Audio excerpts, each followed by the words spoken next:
Ser podcast. Episodio 91. Rebeldes. Muy buenas a todos. ¿Qué tal, Nerea? ¿Qué tal el verano? Hola, Antonio.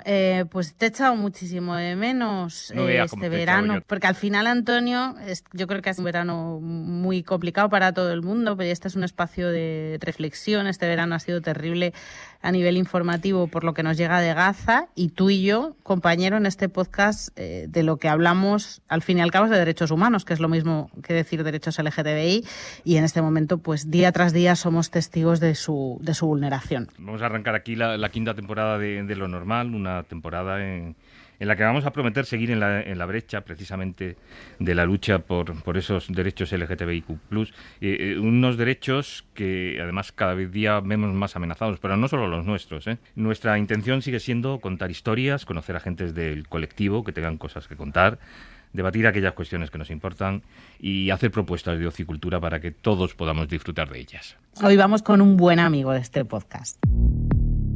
Lo Normal. El podcast de Antonio Nuño y Nerea Pérez de las Heras.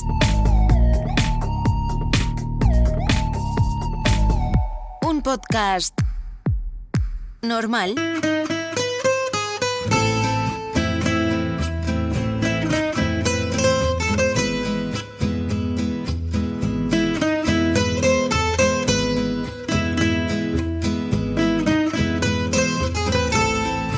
Durante el siglo pasado fueron varias las leyes que penalizaron mantener relaciones sexuales con personas del mismo sexo o simplemente mostrar una conducta o una apariencia impropias del sexo al que se pertenecía. Primero fue la ley de vagos y maleantes, que aunque con origen republicano, añadió un apartado en 1954 para perseguir la homosexualidad. En 1970 esta ley se derogó, pero fue sustituida por la de peligrosidad y rehabilitación social, que, entre otras cosas, tuvo como consecuencia la creación de módulos especiales para presos homosexuales en las cárceles de Huelva y de Badajoz.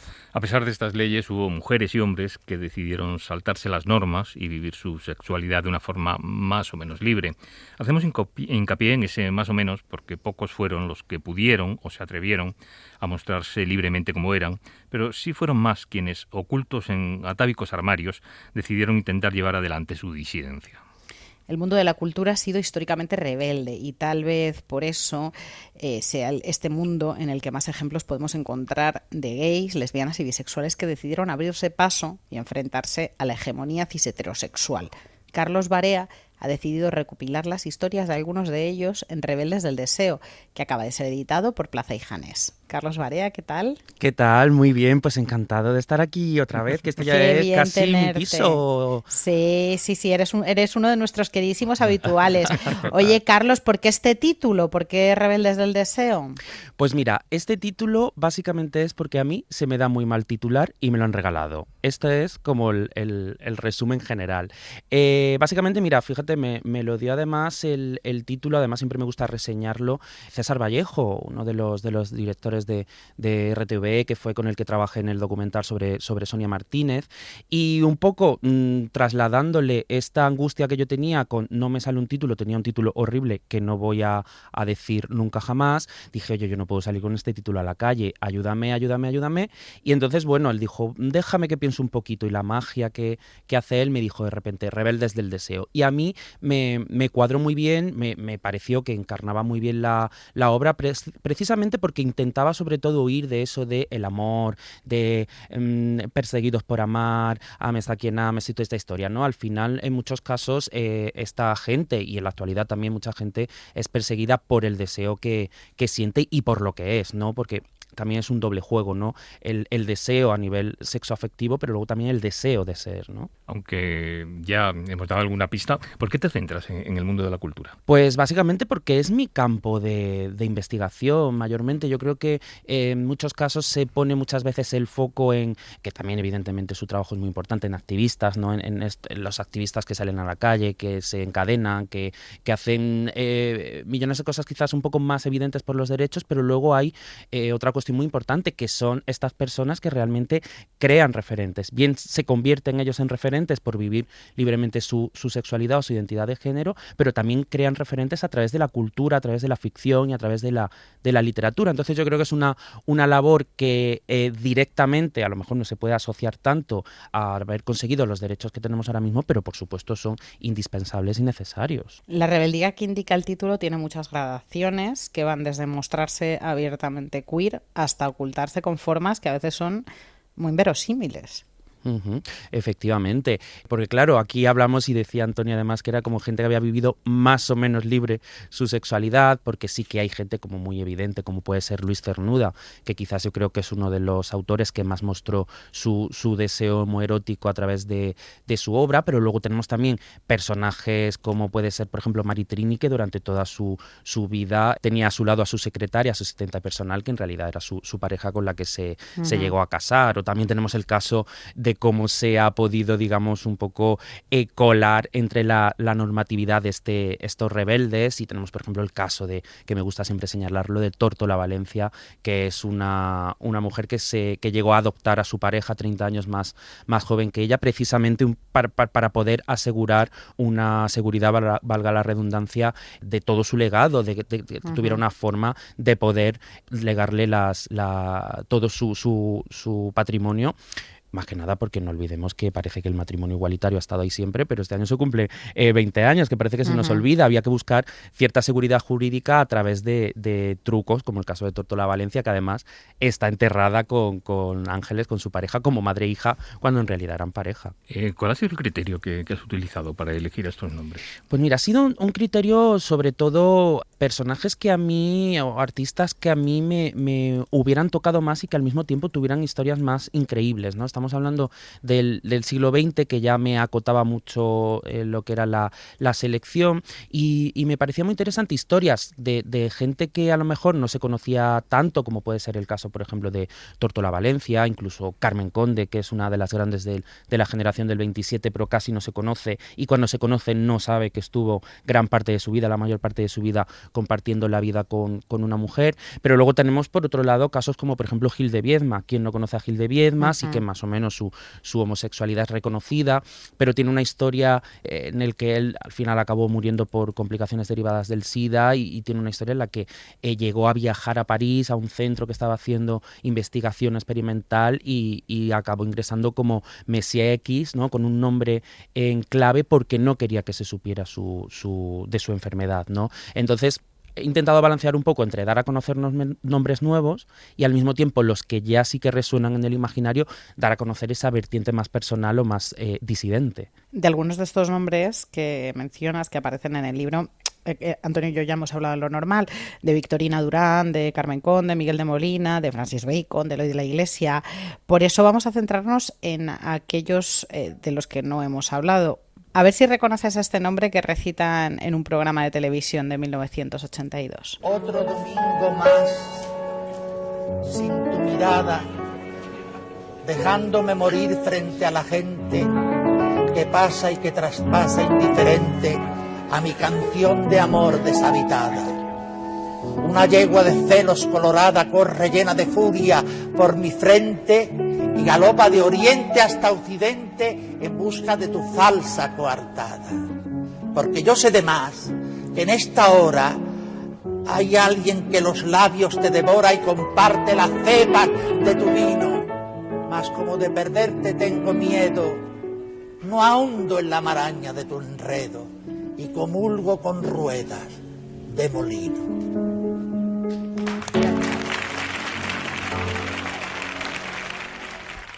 Es una aparición de Rafael de León junto a Juan Solano en el programa Esta Noche en 1982. ¿Fue Rafael de León uno de esos artistas de los que antes hablábamos que optaron por llevar su disidencia con discreción? Pues no te creas que tanto. Además, Rafael de León sí que es un personaje que se balancea y que está siempre entre dos mundos, porque él además proviene de una familia aristocrática. De hecho, él era marqués, tenía no sé cuántos títulos nobiliarios, pero luego decidió dejarlo todo de su Sevilla natal e irse a cantar por los cafés teatros del mundo. ¿Qué ocurrió? Que al mismo tiempo es uno de las integrantes de la generación del 27, aunque se ha rehuido mucho de él y era como no tan bien visto, casi que se le quería expulsar, sobre todo por ese origen aristocrático. Entonces, Rafael de León siempre estuvo entre dos mundos, era como repudiado por la derecha, pero también un poco repudiado por la izquierda por su alta cuna, ¿no? De hecho, llegó a estar encarcelado por el bando republicano y él, de hecho, intentó convencer al ejército para decirle, oye, que yo soy amigo de Federico García Lorca, que soy amigo de Miguel Hernández.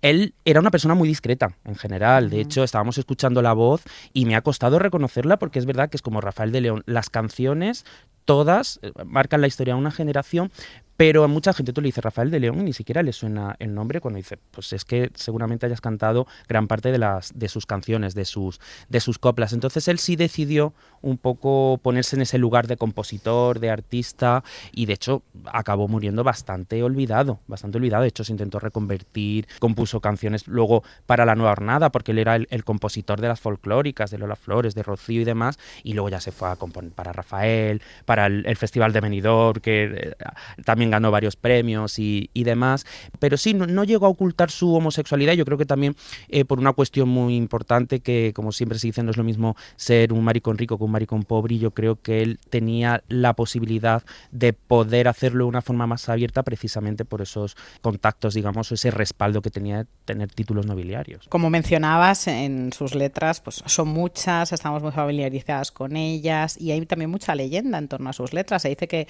algunas de ellas eran canciones de amor entre dos hombres y que para que se pudieran publicar fueron cantadas por mujeres. ¿Qué hay de verdad en esto? Pues sí, además yo siempre digo que, como me conocéis, que sois amigas, sabéis que yo soy muy fan del folclore y de relacionarlo mucho con la cuestión queer y demás, y yo creo que uno de los principales elementos que hacen del folclore una herramienta queer, de lucha queer, es precisamente porque detrás de esas grandes divas había maricones tan maravillosos como Rafael de León, que en cierto sentido conseguía poner en boca de ellas lo que ellos no podían decir, porque si pensamos en las canciones, en muchas de ellas son la otra, la repudiada, la olvidada, la que ama en secreto, que al final era la realidad de muchos hombres homosexuales, que al mismo tiempo eran los que hacían las letras, de tener un encuentro con el señor casado en un hostalito de mala muerte, pero luego el señor se vestía y se iba con su familia y con sus hijos. Entonces sí, yo creo que tiene bastante de esto, ¿eh? Escuchamos ahora el comienzo de una película de Sara Montiel. Hace 2 noches al salir de mi trabajo para marcharme a mi casa a descansar, me dijo un chulo muy postinero, oiga usted, prenda, se la puede acompañar y convidar. Y si usted quiere nos iremos a algún cine.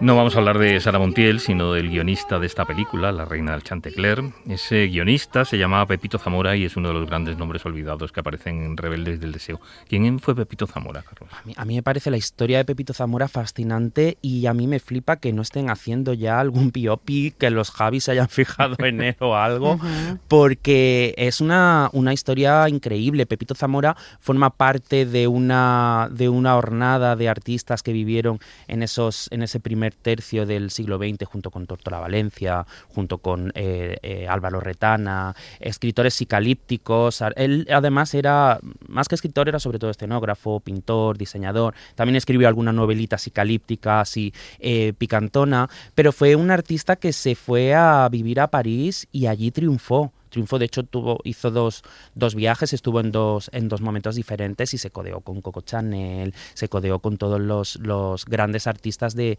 aquella época. Luego se fue a vivir a Grecia, abrió casas de modas, que de hecho en Francia, en París, tenía como en la parte más exclusiva tenía él su casa de modas. Luego se fue a Grecia, en Grecia se fue gracias a que su marido, su novio, su pareja de ese momento era griego, y también allí montó su casa de modas. Luego tuvo que volver a España en los años 60, 70, y finalmente se instaló en Sitges, que ya en aquellos años era un reducto un poquitín, podíamos considerarlo espacio seguro ya para el colectivo LGTB, pero finalmente acabó siendo olvidado. Todavía, de hecho, entre varias cuestiones consiguió llevarse más o menos bien con el régimen, le encargaron algún que otro trabajo, pero al final sí que acabó muriendo en extrema pobreza. De hecho, cuando murió fue el Ayuntamiento de Sitges quien se tuvo que hacer cargo de su enterramiento porque no había dinero para enterrarlo. ¿Y cómo fue esta historia, Carlos, con Pepe el Griego, este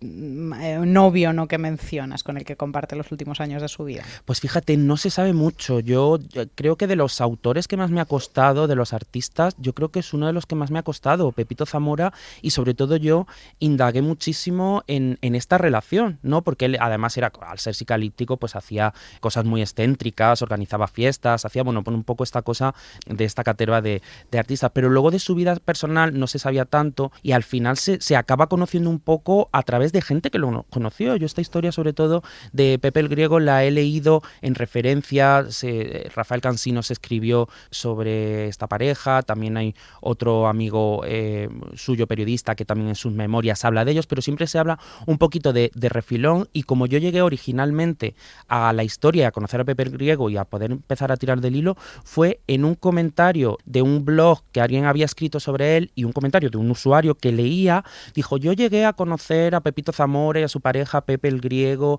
y demás, y contaba un poco la historia, y a través de ahí es cuando empecé a tirar del hilo. Salimos de España, vamos con otra peli, Saló o los 120 días de Sodoma. Queridos amigos, casándonos con nuestras respectivas hijas, uniremos para siempre nuestros destinos. Usted, señor presidente, tomará por esposa a Tatiana, la hija de su excelencia. Yo me casaré con Susi, su hija, señor presidente. Y mis dos hijas, Liana y Juliana, se convertirán respectivamente en las esposas de su excelencia y de mi hermano monseñor. La preparación de nuestro plan ha tenido un feliz remate. Ya está todo a punto. Podemos ponernos en marcha. Mucho se ha hablado de si la realización de esta película fue el detonante para que asesinaran a su director, a Pier Paolo Pasolini. Creo, Carlos, que aunque hay muchas hipótesis, nunca vamos a conocer la verdad, ¿no? Yo creo que nunca. La verdad, de hecho, esta teoría que hablas, que al final es una de las más recientes, tiene años, pero es como una de las últimas, que el momento porque Pasolini fue asesinado brutalmente en una playa, había quedado en mitad de la noche con un agente, no se sabía muy bien por qué, y se cuenta, y una de las últimas teorías es eso: a él le habían robado, eso es realidad, le habían robado la película, metraje de la película, pero cuando se lo devolvieron, cuando lo recuperó, hubo parte que faltaba, y se cuenta que el compromiso de esta gente que había robado era: vente a esta playa y aquí te devolvemos este metraje que falta de la película, y al final no ni se lo devolvieron, y además fue brutalmente asesinado, que de hecho esta película de Saló es una película póstuma. Hay algo que puede pasar inadvertido con alguno de estos personajes y que en su época, en su contexto, a lo mejor no resulta tan censurable, pero que afortunadamente hoy nos parece una abominación, que es la relación con menores, que está tan naturalizada. Es el caso de Pasolini con Nineto Davoli o el de la Iglesia con José Luis Manzano. Efectivamente, sí. Además son dentro del colectivo, como en todos lados, pues también hay cuestiones que hay que señalar, y yo creo que es muy importante tener esto en cuenta también. Hay que aprender un poco, que es un ejercicio bastante complicado, ¿no?, a leer las situaciones dentro de su contexto y una vez que las tengamos en España, en la actualidad, poder valorarlas y poder hablar de ellas. Desde luego es una abominación absoluta, porque además ya no intercede una cuestión de edad, sino que también intercede una cuestión de clase, ¿no? Pero esto también, por ejemplo, le pasaba a Gil de Viedma. Gil de Viedma también se iba, él era un alto directivo de la fábrica de tabacos y al final se iba a Filipinas y le daba 4 duros a chicos jóvenes para pasar la noche con ellos, y eso lo escribe así en los diarios, ¿no?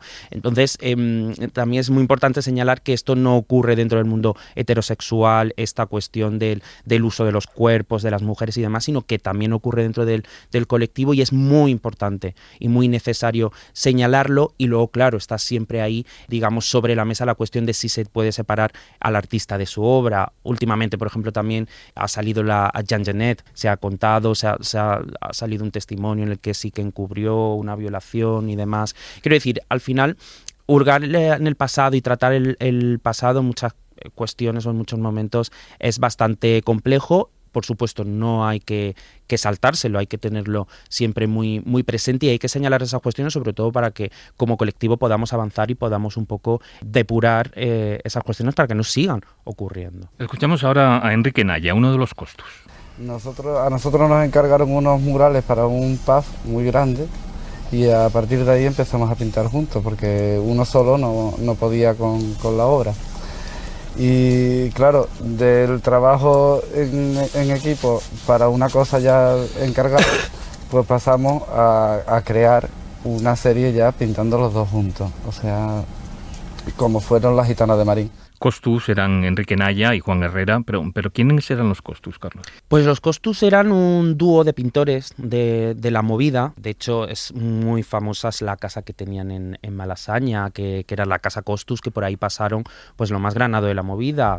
Pedro Almodóvar, Alaska, Tino Casal, McNamara, y de hecho hay muchos proyectos que salieron gracias a que esta casa era el espacio seguro. De hecho, Pepi Lucibón, que es la primera película oficial de Pedro Almodóvar, escenas se rodaron en Casa Costus porque no había presupuesto y no había dinero. Entonces era como el epicentro y eran como el centro de esta movida madrileña, de esta explosión artística. No obstante, de todas formas, ellos venían de familias pudientes también, que eso siempre hay que señalarlo. Eran originarios de Cádiz y uno de ellos era familiar, sobrino, si no recuerdo mal, de uno de los que perpetró el intento de golpe de Estado, el 23F, y el otro era sobrino del que había hecho las esculturas del Valle de los Caídos. Quiero decir, venían de familia de militares, de familia bien. A mí me interesa mucho esta disidencia de estos artistas, porque sobre todo hubo un hito en sus vidas, en su relación, que creo que marca mucho la historia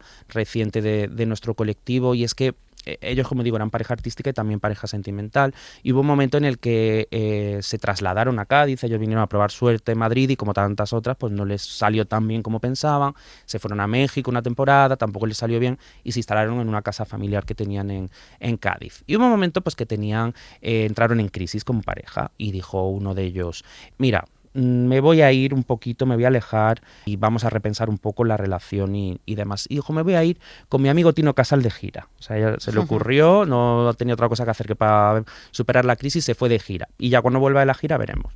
Total, que cuando acabó la gira se instaló en Sitges, porque estaban cerca los Juegos Olímpicos, los Juegos del 92. Entonces, pues como que les interesaba mucho a los artistas, pintores y demás estar cerca, pues porque surgía mucho trabajo y había. Entonces, un poco por estar ahí en la órbita, se instaló. Mientras tanto, el otro se quedó en Cádiz, y uno de los motivos por los que iba tan mal la relación es porque estaba muy enfadado todo el rato, estaba enfermo todo el tiempo, no podía pintar. Total, que al final fue al médico y el digamos, fue un diagnóstico positivo de VIH y SIDA, ya que había desarrollado la enfermedad. Por tanto, el que estaba en Sitges cogió y dijo, bajó, lo acompañó, y cuando dio el diagnóstico positivo dijo, pues te llevo conmigo el tiempo que quede y demás. Él se había alquilado, como decía, un piso. Y todo esto salió en prensa y toda la historia. Y cuando llegaron a Sitges y fueron a abrir la puerta de ese piso de alquiler, no les abría la llave porque el casero les había cambiado la cerradura. Y el casero dijo que, claro, cómo iba a alquilar el piso a un sidoso, que si no, cuando se muriera no iba a poder alquilar el piso nunca más. Lo que hicieron aquí las Costus es que aprovecharon esa proyección mediática que tenía y convocaron una rueda de prensa, interpusieron una demanda, que es la primera demanda que por estos motivos en España. Al final la acabaron ganando, pero en la rueda de prensa dijeron que ellos convocaban esta rueda de prensa y querían hacer todo este ruido por toda la gente que no podía y que estaba sufriendo estas injusticias y que no tenían esa fuerza mediática para que se enterara todo el mundo. Finalmente, como digo, ganaron esta demanda, pudieron acceder a la casa hasta acá, al poquito a los meses murieron, y el otro poco después se acabó suicidando. No se sabe si porque también tenía un diagnóstico positivo y no quería pasar por ese calvario que había visto pasar, o porque echaba tanto de menos y tenía un vínculo tan fuerte con su pareja que acabó despidiéndose. Nos vamos ahora hasta Chile. Escuchamos a Pedro Lemebel y a Francisco Casas, Las yeguas del apocalipsis. Pero nosotros reivindicamos el coliza. A nosotros nos gusta la palabra gay, weón. La encontramos que es festiva, ¿no? No se adapta, weón, con lo que es un homosexual pobre en Chile, weón. O sea, nosotros reivindicamos la loca, weón, la loca de San Camilo, la loca, el maricón, weón, que lo tiran de un 10º piso, weón, porque busca amor. El que masacran los cafiches, ¿cachai?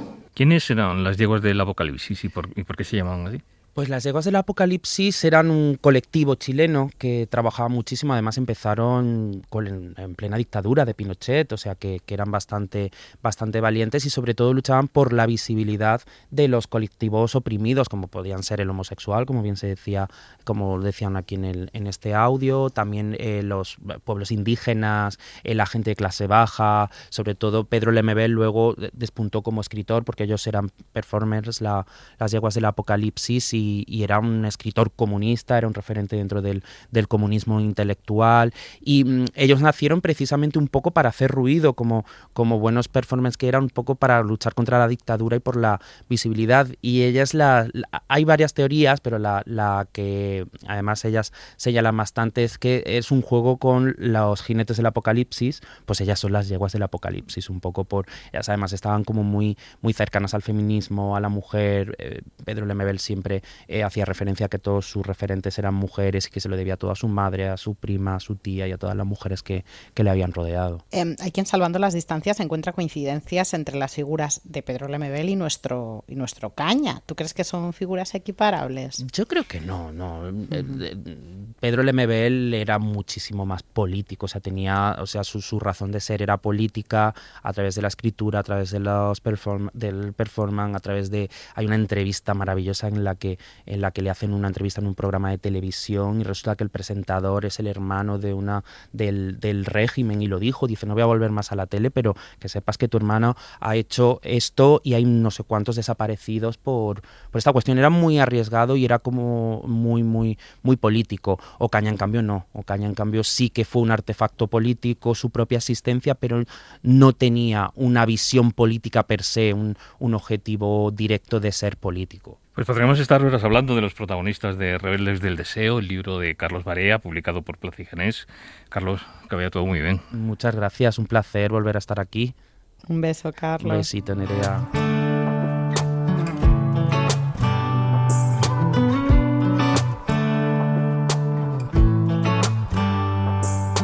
Porque soy desobediente, entonces me pregunto, ¿por eso soy un actor al uso? Porque el actor tiene que obedecer, y yo soy desobediente profundo. Maricón, pobre, artista y yonki, y rebelde.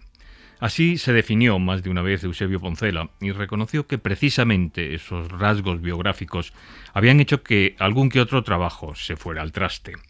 Empezó muy pronto en el teatro, con 20 años, en la compañía de María Dolores Pradera con Mariana Pineda.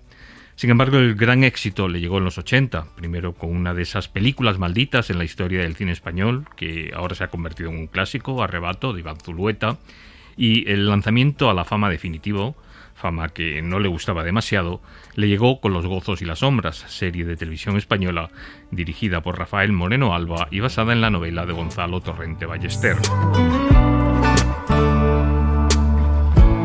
Pero la película que lo convirtió en un icono LGTBI fue La ley del deseo, de Pedro Almodóvar, de 1986, en la que interpretaba a Pablo, un director de cine y teatro que se debate entre un amante que no le ama y un amante al que él no ama.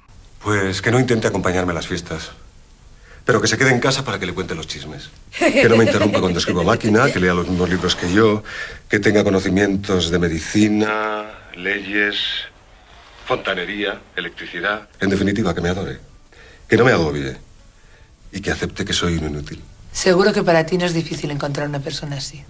No te creas. Seguro que no es difícil.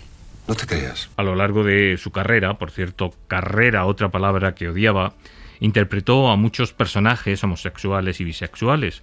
Hubo quien llegó a decir que se había encasillado en este tipo de personaje. Claro, decimos, te vas a encasillar con unos personajes, porque haces estos personajes de homosexuales. Yo digo, pero coño, ¿y qué tiene que ver los cojones para con el trigo? Si a Javier Bardem le van a encasillar por hacer test de heterosexual.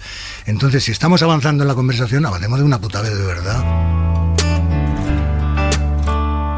11 años después, Poncela interpretó a Dante, otro personaje LGTBI, en Martín H. de Adolfo Aristarain. Cuando un hombre se mete en la cama con otro hombre para hacer el amor, es igual que con una mujer. Haces todo lo que te da placer, haces y dejas hacer. ¿Te gustan más los hombres que las mujeres? En general dices, no. De qué sexo sean, en realidad me da igual, es lo que menos me importa.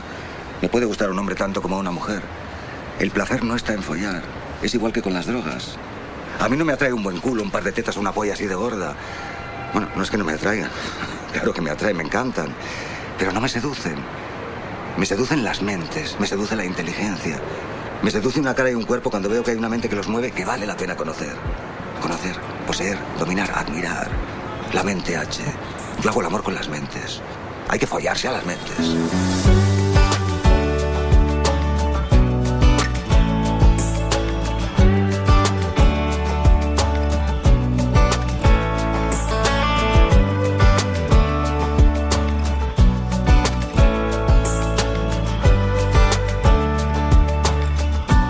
Eusebio Poncela estuvo trabajando hasta muy poco tiempo antes de su muerte. Hace escasamente un par de meses estrenó la serie Matices en Sky Showtime. Nunca tuvo pelos en la lengua, algo que, como ya comentamos, le trajo algún que otro problema con algunos de sus trabajos. Fíjate, se han cambiado las cosas, han cambiado un montón, gracias a Dios. Lo que no ha cambiado es parte de una población que está resuelta a tener el rosario, la peineta, la mantilla, los toros y su puta madre, y son los que están jodiendo a la marrana con todo, con las leyes y con todo. Eso es lo que no ha cambiado, eso es lo que sigue exactamente, es el mismo ladrillo que tenemos encima. Hasta aquí el primer episodio de la 5ª temporada. Hemos hablado mucho de rebeldía y esperamos ejercer la conciencia en los próximos meses. Además, Antonio, nosotros tenemos un entrenamiento de siglos para ejercer la rebeldía, así que lo haremos fenomenal. Nos vamos hasta la próxima. Marta Valiente, Fernando Lázaro, Alberto Valles y Luis Miguel Ortiz. Pasadlo bien.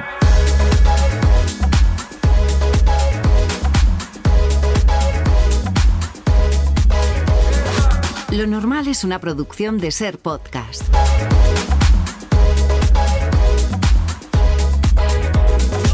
Dirección y presentación, Nerea Pérez de las Heras y Antonio Nuño. Guión y producción, Tony Quart.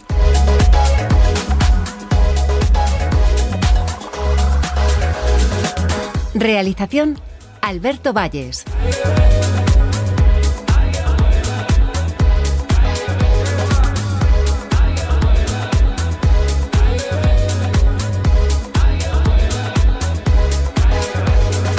No perderte ningún episodio, síguenos y suscríbete en la aplicación y la web de la cadena SER y en todas las plataformas.